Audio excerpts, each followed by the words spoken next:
Since sustainable organizations design everything around the fulfillment of shared values, then we really need an organizing framework built around values rather than needs. To create a catalytic framework for growth that merges business, brand, and product design into a single framework, we need to adapt Maslow's hierarchy from needs to values.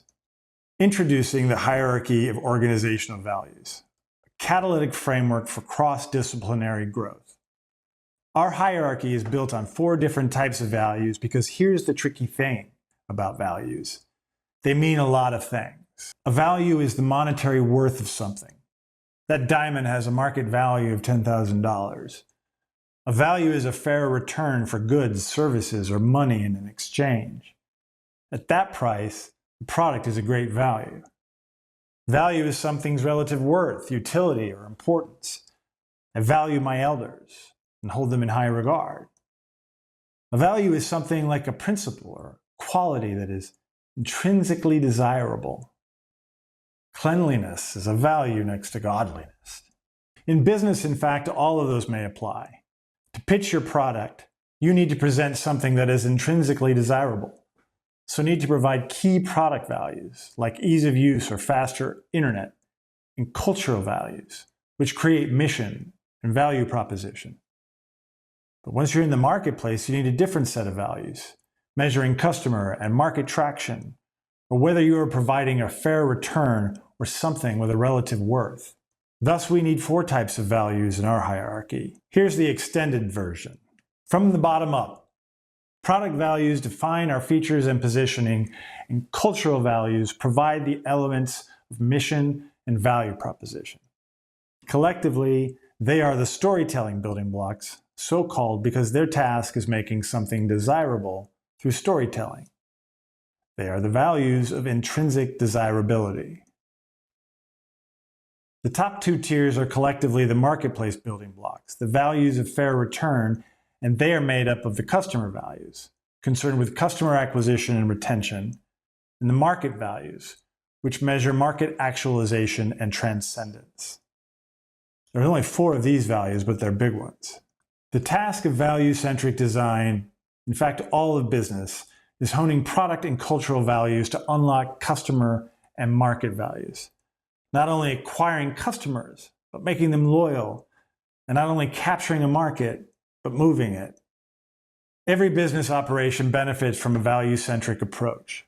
Strategic planning, brand and product marketing, new product development, investor pitches, user and customer experience design, brand publishing. Values are so systemic, so much a part of an organization's DNA that every business practice benefits from understanding them within a design framework, which begins with establishing a hierarchy of organizational values, adapting Maslow's framework into a roadmap for business growth, which means deciding which values come first. In his 2009 bestseller, Start With Why, ad executive turned author Simon Sinek introduced the idea that within a value proposition, why, the human value should come first. People don't buy what you do, he claimed, but why you do it, which, as Sinek convincingly demonstrates, is what inspires people to act. Not long after its release, Start With Why set off what might be aptly called the purpose reformation in business. Companies everywhere brought on 5-star marketing shops to rewrite their mission statements. Gone were the stale edicts of old to grow shareholder value, and in their stead, they led with their animating purpose. Today, it is no longer enough for a fashion brand to provide the look. They now must inspire, empower, or transform.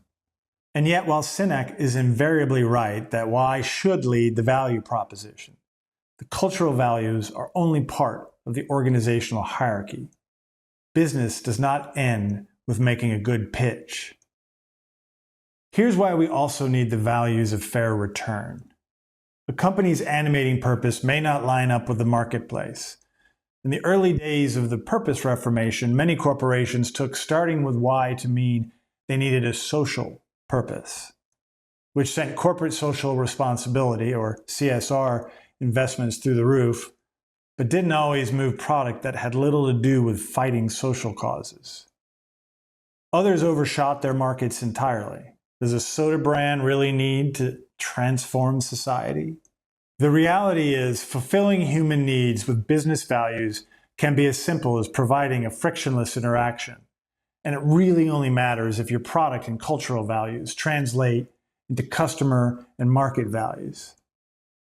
Customer retention is a different type of value, but it is confirmation that an organization is providing something of need.